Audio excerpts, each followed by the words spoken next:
परमसुखदं केवलं ज्ञानमूर्तिं द्वन्द्वातीतं गगनसदृशं तत्त्वमस्यादिलक्ष्यम् एकं नित्यमिमलमचलं सर्वधी साक्षभूतं भावातीतं त्रिगुणरहितं श्रीगुरुं तन्नमामि। अज्ञानतिमिरान्धस्य ज्ञानाञ्जनशलाकया चक्षुरुन्मीलितं येन तस्मै श्रीगुरुवे नमः। तस्मै श्रीगुरुवे नमः। तस्मै श्रीगुरुवे नमः। आपण संत शिरोमणी शिवयोगी मन्मथ माऊलीच्या अभंगावर चिंतन करत आहोत।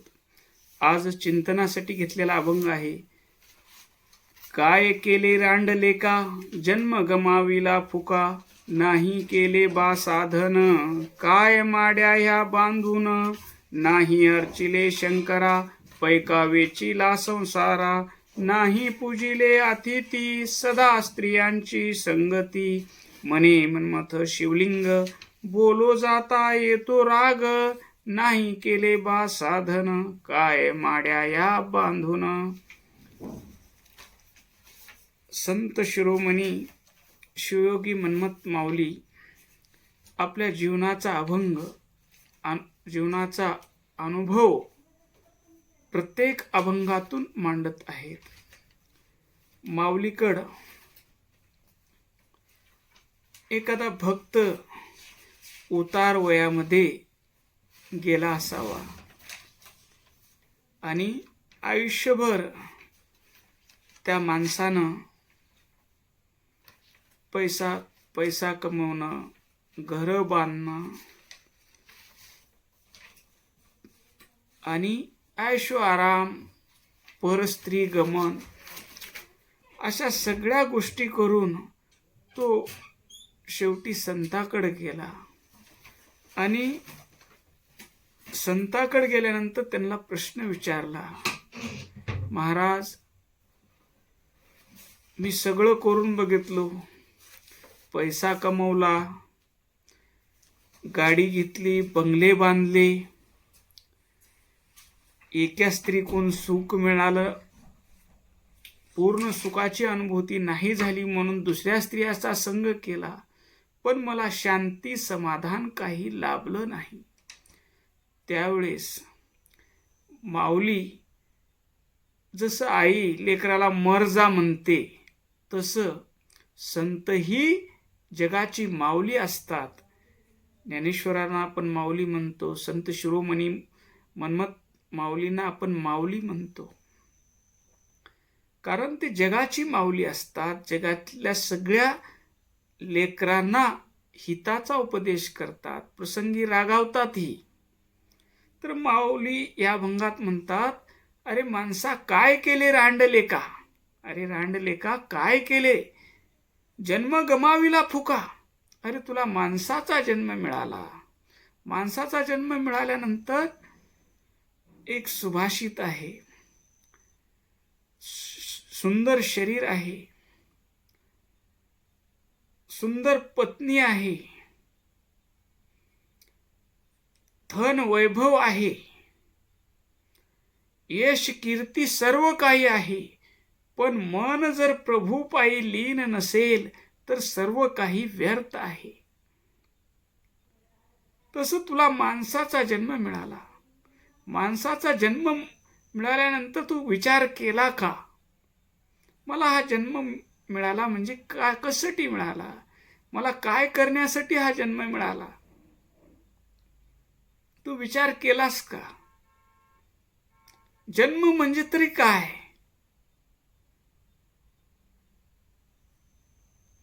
जीवन म्हणजे काय, जग म्हणजे काय, आत्मा म्हणजे काय आणि ईश्वर म्हणजे काय, या तिन्हीचं तुला ज्ञान करून घेण्यासाठी हा माणसाचा जन्म मिळाला।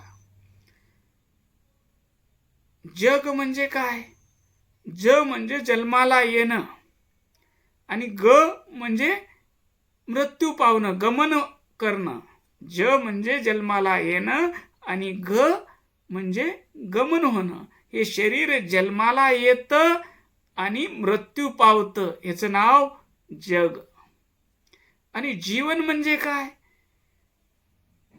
सोडलेला श्वास परत घेणं म्हणजे जीवन, आणि एकदा बाहेर गेलेला श्वास पुन्हा न घेता येणं याचं नाव मृत्यू.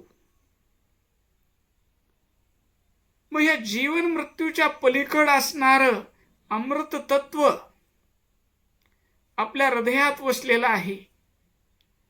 आनंदरूपी परमात्मा शिव आमच्या हृदयात वसलेला आहे. त्याचं ज्ञान करून घेणं हे मानवी जीवनाचं परम कर्तव्य आहे. ते तू काही केलं नाहीस. तू काय केलास? नाही केले बा साधन.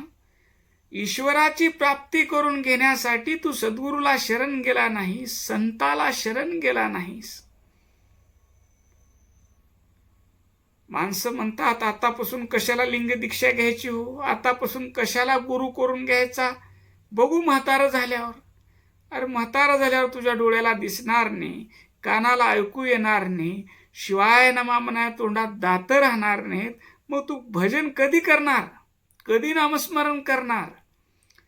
ज्यावेळेस बालवयापासूनच बाळपणी दीक्षा लाधली गुरुची, बाळपणी जर तुला गुरुची दीक्षा लादली, बाळपणी जर तुला संताचा संग मिळाला, सद्गुरूचं दर्शन मिळालं, सद्गुरूचा उपदेश मिळाला, तर तुझ्या जीवनाचं कल्याण होणार आहे.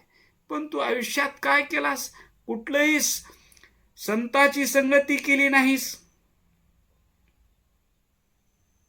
सद्गुरूला शरण गेला नाहीस, आणि फक्त पैसा कमवणं, घर बांधणं आणि सुखाच्या, एक घर बांधलं तर सुख मिळेल, त्याच्यावर दुसरा मजला बांधला तर सुख मिळेल, एक बायको केलं तर सुख मिळेल, पुन्हा तिच्यापासून समाधान वाटणार गेलं तर दुसरी बायको केलं तर सुख मिळेल, किंवा लोकाच्या बाईकडे बघितलं तर सुख मिळेल. अशा माऊली म्हणतात नाही केले बा साधन. तू काहीच साधन केलं नाही. काय माड्या या बांधून, काय या माड्या बांधून तुझा काय उपयोग झाला? किती मोठी बिल्डिंग असली तुझी, तुझा देह ज्यावेळेस जाईल, देह ज्यावेळेस जाईल त्यावेळेस तुझा देहातून आत्मा ज्यावेळेस निघून जाईल आणि देह इथं राहील, त्यावेळेस तुझ्या देहाला एक तासही त्या बिल्डिंगमध्ये कुणी ठेवून घेणार नाही. लवकर सावरा, लवकर ह्याला पोहोचवा म्हणतील. तर तू एवढं बांधकाम केलास, रात्रंदिवस पाणी घातलास, कुणाला भिंतीला खेळा मारू दिलनेस, एवढं सगळं त्या घरावर तू प्रेम केलास, त्या घरात तुला एक तासही कुणी ठेवणार नाही रे. नाही केले बा साधन, काय माड्या या बांधून. कसलंच तू साधना केलनेस, कधी नामस्मरण केलनेस, कधी सद्गुरूकडे नाही गेलास हरकत नाही, गावातल्या महादेवाच्या मंदिरातही गेलनेस, तिथं डोकं ठेवून नतमस्तक झालनेस, एकदा शिवाय नमा म्हणलनेस. आयुष्यभर तू काय केलास? नाही अर्चिले शंकरा, पैका वेचिला संसारा. नाही अर्चिले शंकरा, त्या भगवंताचं नामस्मरण तू केलनेस, आणि तू काय पैसा वेचिला संसारा. पैसे कमविण्याबद्दल काही हरकत नाही संताची. कवडी कवडी द्रव्य जोडा लक्षशती, लाखानं तुम्ही रुपये मिळवा, पण वेळोवेळा गीती गाई नाम. तुम्ही कोट्यावधी रुपये कमवा, पण कमविताना जोडणिया धन उत्तम व्यवहारे. कुणाला न फसविता, कुणाला न बुडविता, कुणाला टोपी न घालता, भ्रष्टाचार न करता, चोरी न करता तुम्ही कष्टानं श्रमानं कोट्यावधी रुपये कमवा. हे कमविताना भगवान शिव माझ्याकडून काम करून घेत आहेत आणि त्यांच्या कृपेनं हे मला धन मिळालेलं आहे, इतकी आठवण ठेवून तुम्ही धन मिळवा. घर बांधताना भगवंताच्या कृपेनं मला मी घर बांधत आहे, आणि या घराचा मालक, ती देवघर बनवा, एक खोली बनवा देवासाठी, आणि त्या देवाच्या खोलीत माझा देव बसलेला आहे, माझा महादेवाच्या पिंडीची प्रतिष्ठापना करा तिथं. आणि ह्या घराचा मालक हा महादेव आहे असा भाव ठेवा. देहावर लिंग बांधला, ज्यांच्या देहावर लिंग आहे त्याचं देहच मंदिर झालं आणि ह्या देहाचा मालक भगवान शिव आहे. तर काल त्या इंडियन आयडल कार्यक्रमामध्ये स्वामीची एक मुलगी गेली आणि त्या लेकराला तिथं विचारलं, बाळा तू एकटी आलीस का? त्यावेळेस त्या लेकरानं सांगितलं, मी एकटी कुठेही येत नाही, माझ्या गळ्यात भगवान शिव आहेत, शिवजी मेरे साथ है. जन्माआधी लिंग गर्भाशी धारण, शिव पंचानन सखा ज्याचा. तुम्ही कितीही मोठ्या स्टेजवर जा हो, पण आठवण ठेवा. त्या लेकराचं एवढं कौतुक वाटलं, बाळा तू एकटी आलीस का म्हणल्यानंतर त्यानं गळ्यातला लिंग काढला आणि दाखवला, भगवान शिवजी मेरे साथ है, मैं अकेली किधर भी नहीं जाती. तुम्ही श्रीमंत व्हा, मोठे कलाकार व्हा, तुम्ही घर बांधा, तुम्ही 10 गाड्या घ्या, पण हे सगळं भगवान शिवाच्या कृपेनं होत आहे हे लक्षात ठेवा. तेवढ्या मोठ्या स्टेजवर गेलं इंडियन आयडलच्या कार्यक्रमात, ते लेकरू कपाळावर भस्म होतं, कुंकुम होतं, गळ्यात इष्टलिंग होतं, गळ्यात रुद्राक्षाची माळ होती आणि एवढं सुंदर उत्तर दिलं त्या संयोजकाला की आम्ही स्वामी आहोत, आम्ही लिंगायत आहोत, आमच्या गळ्यात भगवान शिव नेहमी राहतात. ही आठवण ठेवणं म्हणजे भगवंताचं अनुसंधान आहे. इथं माऊली म्हणतात, नाही अर्चिले शंकरा, पैका वेचीला संसारा. तुम्ही पैसे कमिवले पण हे भगवंताच्या कृपेनं मिळत आहेत. भगवान शिव माझ्या हृदयात आहेत, भगवान शिव माझ्या हृदयावर लिंगरूपानं विराजमान आहेत, याची तुम्ही आठवण ठेवली नाही, म्हणून तुम्हाला शांती समाधान मिळालेलं नाही. पुढं म्हणतात, तुम्हाला पैशाचा श्रीमंतीचा एवढा माज आला की घरात कुणी आलं तर तुम्ही प्रेमानं त्याला बोलवलं नाही. अण्णा बसवांना म्हणतात, या घरात म्हणलो तर तुमचं काही झिजल का, तोंड झिजल का? बसायला तुम्ही एखादी खुर्ची दिलं तर तुमची जमिनीला खड्डा पडल का? अरे अतिथी देवो भव. तुम्ही कितीही श्रीमंत व्हा, कवडी कवडी द्रव्य जोडा लक्ष क्षती, वेळोवेळा गीती गाई नाम. भगवंताची आठवण ठेवा. भगवंताच्या कृपेनं माझा एवढा सुंदर बंगला आहे आणि त्याचा मालक भगवंत आहे आणि माझ्या घरी आलेला अतिथी साक्षात भगवान शिवाच्या रूपानं आला आहे. त्याला प्रेमानं बोलवा, आल्या आल्या त्याला शिवशरणात करा. हे शिवा तू शिव आहेस, मी तुला शरण आहे, या भावनेनं त्याला शरणात करा. त्याला घरी बोलवा, बसायला खुर्ची द्या, शक्य असेल तर ग्लासभर पाणी द्या. आणि कसे आहात, तुमचे आई वडील ठीक आहेत का, तुमची पत्नी मुलं बाळ ठीक आहेत का? प्रेमानं 2 गोष्टी बोला हो. शक्य चहा देणं शक्य नसलं तर काही हरकत नाही, प्रेमानं तुम्ही 2 गोष्टी त्या अतिथीशी बोला. पण माऊली म्हणतात, तुम्हाला त्या पैशाचा इतका माज आला, इतका अभिमान आला, त्या बांधलेल्या बिल्डिंगचा एवढा अभिमान आला की तुम्ही त्या अतिथीची पूजा केली नाही, अतिथीला नमस्कार केला नाही, अतिथीला नमस्कार केला नाही. नाही पूजिले अतिथी, सदा स्त्रियांची संगती. तुम्ही त्या स्त्रियामध्ये स्त्री लंपट झालात. माणसाचा जन्म मिळूनही तुम्हाला सार्थक करून घेता आले नाही. अहो तुम्ही ज्याचं ध्यान करचाल तेच, तुम्ही जर भगवंताचं नाम चिंतन न करता,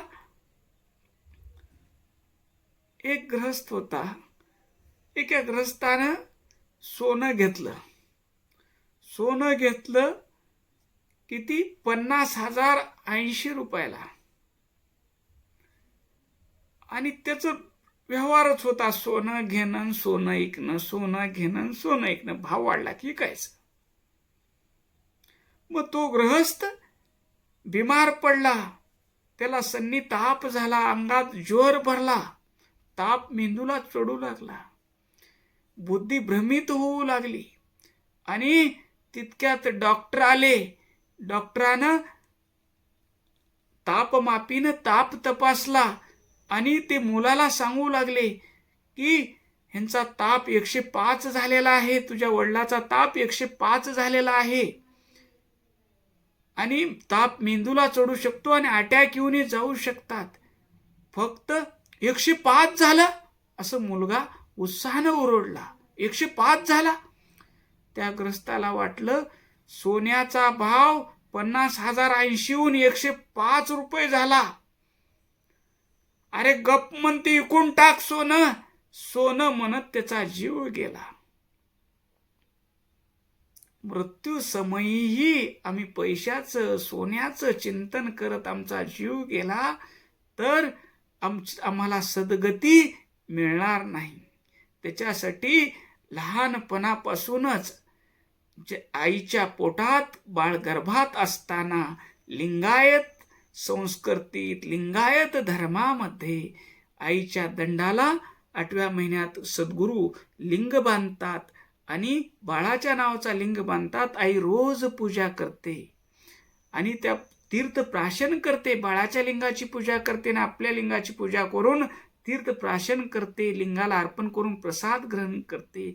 त्या बाळाला पोटातच संस्कार होतात लिंगपूजेची. जन्माआधी लिंग गर्भात धारण शिव पंचानन सखा ज्याचा, त्याचा शिव हा सखा पोटात असल्यापासून होतो. पुन्हा बाहेर जन्म झाल्यानंतर त्याला तो लिंग भस्म लावतात, बाळाला त्या भस्म लावतात आणि तोंडात जिभेवर मधानं शिव अक्षर लिहितात, शिव, आणि त्याच्या गळ्यामध्ये लिंग बांधतात. आणि 8व्या वर्षी सद्गुरुनाथ त्याला दीक्षा देतात. दीक्षा दिल्यानंतर शिव पंचानन सखा जातो, सखा होतो त्याचा. तो जिथे जिथे जाईल तिथे तिथे भगवान शिव त्याची सोबती असतात. पण आम्हाला कुठं वेळ आहे का, वय आहे का लिंग गळ्यात बांधायचं, देवपूजा करीत बसायचं, शिवपाठ ऐकायचं, प्रवचन ऐकायचं आमचं वय आहे का? आम्हाला शाळेत जायचं आहे, शाळा शिकायच्या. आहो तुम्ही शाळा शिका, मोठे कलेक्टर व्हा, पण लक्षात ठेवा की कलेक्टर जरी झालो तर माझ्या हृदयावर देव आहे आणि मला माझ्या प्रत्येक कामाकडे लक्ष ठेवणारा माझा लिंगरूपी ब्रह्म शिव सनातन हे ब्रह्म माझ्या हृदयावर बसून माझ्यावर लक्ष ठेवत आहे. एवढ्या भावनेनं तुम्ही जर कलेक्टर होऊन जिल्ह्याचा कारभार सांभाळला तर तुमच्या हाताने एकही चुकीचा निर्णय होणार नाही. तुम्ही जर गळ्यात लिंग ठेवून इंजिनियर झालात तर इंजिनियर म्हणून काम करत असताना जर गळ्यातला महादेव माझ्या कामावर लक्ष ठेवत आहे असा जर तुमचा भाव असला तर तुमच्याकडून कुठल्याही पुलाच्या कामात, कुठल्याही रस्त्याच्या कामात भ्रष्टाचार होणार नाही. तुमच्या हातानं काम, तुमच्या हातानं बनवलेला पूल शेकडो वर्ष तुमच्या कामाची साक्ष देत राहील. तुम्ही बनवलेला बंधारा, तुम्ही बनवलेलं तळं, जर माझ्या हृदयातला शिव माझ्या कामाकडे बघत आहे आणि त्या शिवाला आनंद देण्यासाठी मी जे काम करतो आहे ती माझी शिवपूजा होईल, या भावनेनं जर तुम्ही इंजिनियर असाल, ते काम कराल तर ते तुमचं काम, ते बंधारा, ते तुमचं तुम्ही बनवलेलं तळं, मध्यम प्रकल्प हजारो शेतकऱ्याच्या जीवनामध्ये क्रांती आणणारा होईल. कारण अन्न आच्छादन सुख दुःखाधिक प्रारब्धेची देख लभ्य जीवा. तुमचं कुटुंब भागेल एवढी शासनानं तुम्हाला पगार दिलेली आहे. तुम्हाला भ्रष्टाचार करायची गरज नाही. तुम्ही शिक्षक असाल, गळ्यात लिंग असेल तर माझा शिव माझ्या विद्यार्थ्याच्या रूपात विराजमान आहे. मी कसं शिकवित आहे तो माझा हृदयातला देव भगवान शिव माझ्याकडे पाहत आहे. या भावनेनं जर तुम्ही अध्यापनात उतरलात तर तुमचे विद्यार्थी शास्त्रज्ञ होतील, तुमचे विद्यार्थी डॉक्टर होतील. जे हजारो लोकाला जीवदान देणारे होतील, पैशासाठी प्राण घेणारे होणार नाहीत.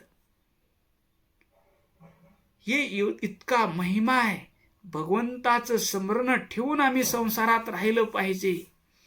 माऊली संत सांगतात आणि शेवटी कंटाळून आई जसं बाळाला मर जा म्हणते, तुला किती सांगितलं तर अभ्यास करणास, भीक मागून खाशील, असं जसं आई म्हणते, पण रागावण्यामध्ये त्या बाळाचं कल्याणच असतं. तसं इथं या अभंगात मन्मथ माऊली म्हणतात, काय केले रांडले का? अरे बाळा, तुला माणसाचा जन्म मिळाला, तू काय करत आहेस? काय गोळा करत आहेस? तुला देवाची आठवणही नाही. तू जन्म तुझा वाया घालत आहेस. आता तरी हो सावध, आता तरी व्हा सावध, कोण मी हा करा शोध. आता तरी सावध व्हा, ह्या क्षणाला तुम्ही ऐकल्या बरोबर सावध व्हा. आणि नाही केले बा साधन, भगवंताचं नाम स्मरण सगळ्यात कलियुगातलं सोपं साधन. मुखान शिवाय नमा म्हणा, तैशी नोहे नाम माझ्या शंकराचे, उच्चारिता वाचे होय मोक्ष. एक वेळा नाम घेता तारी, एकदा तुम्ही प्रेमानं शिवाय नमा म्हणा, तुमच्या हृदयातला अंधार दूर होईल, तुमचे पाप भस्म होतील. शिवनाम अग्नी, पाप ते अरण्य, जाळीतो कारुण्य महिमा मोठा. नाही केले बा साधन, आतापर्यंत तुम्ही साधन केलं नाही, आता तरी भगवंताचं नाम स्मरण करण्याचं साधन करा. नामस्मरण करण्यासाठी कुठं मंदिरात जायची गरज नाही, काशीला जायची गरज नाही, रामेश्वरला जायची गरज नाही. अंथरुणावरून उठल्याबरोबर शिवाय नमा म्हणा, स्नान करताना शिवाय नमा म्हणा, कोणतंही काम करताना शिवाय नमा म्हणा. भगवंताची आठवण ठेवा. भगवंता, तूच माझ्याकडून काम करून घेत आहेस, हे त्याचे आठवण ठेवणं म्हणजे स्मरण आहे. हे साधन करा. तुम्ही माड्या बांधून, तुमच्या माड्यात तुम्हाला एक ताशी कोणी ठेवणार नाही, पण माड्या बांधताना प्रभू, देवाला राहण्यासाठी, देवाच्या सेवा करण्यासाठी मी घर बांधलं आहे. देवानं, देवाच्या घरात मी राहतो आहो, माझ्या घरात देवघर आहे म्हणू नका. देवाच्या घरात मी राहत आहे असा भाव ठेवा. देवाचं मी लेकरू आहे असा भाव ठेवा. आणि भगवंताला पैसे मिळवताना भगवंताची आठवण ठेवा. भगवंताच्या कृपेनं माझा पगार आहे, भगवंताच्या कृपेनं माझ्या शेतात माल निघत आहे. नाही अर्चिले शंकरा, इतके दिवस तुम्ही अर्चलने, पण आजपासून पैसे कमवताना, काम करताना भगवंताच्या कृपेनं मला पैसे मिळतात, एवढी आठवण ठेवा. आणि घरी येणाऱ्या अतिथीचा सन्मान करा. अतिथी देव आहे समजा, प्रेमानं नमस्कार करा. या बसा म्हणा, शक्य असेल तर पाणी द्या, शक्य असेल तर चहा द्या, शक्य असेल तर जीव घाला. तेही शक्य नसेल तर प्रेमानं, कसे आहात तुम्ही, सर्व काही ठीक आहे का नाही, एवढंही म्हणलात तर मोठी ईश्वर सेवा होईल. आणि सदा स्त्रियाची संगती, आपल्या पत्नीशी संसारात एकनिष्ठ राहा. पत्नीनं आपल्या पतीशी संसारात एकनिष्ठ राहावं. आणि परस्त्रीकडं माते समान या भावनेनं पुरुषानं पाहावं. आणि परस्त्रीनं पुरुषाकडं पाहताना आपल्या वडिला समान समजून जीवनात व्यवहार करावा. ही मोठी भक्ती आहे. मन्मथ माऊली शेवटी म्हणतात, मन्मथ शिवलिंग, बोलू जाता येतो राग. सांगून सांगून तुम्ही ऐकत नाही म्हणल्यावर मी राग आला, रागानं बोललो तुम्हाला. इथं राग हा शब्द क्रोधासाठी आला आहे. मी रागानं बोललो तुम्हाला, पण तुमच्या हितासाठी बोललो आहे. आता तुम्हाला सोपं साधन सांगत आहे. भगवंताचं अखंड नाम घ्या, भगवंताचं हृदयात स्मरण ठेवा.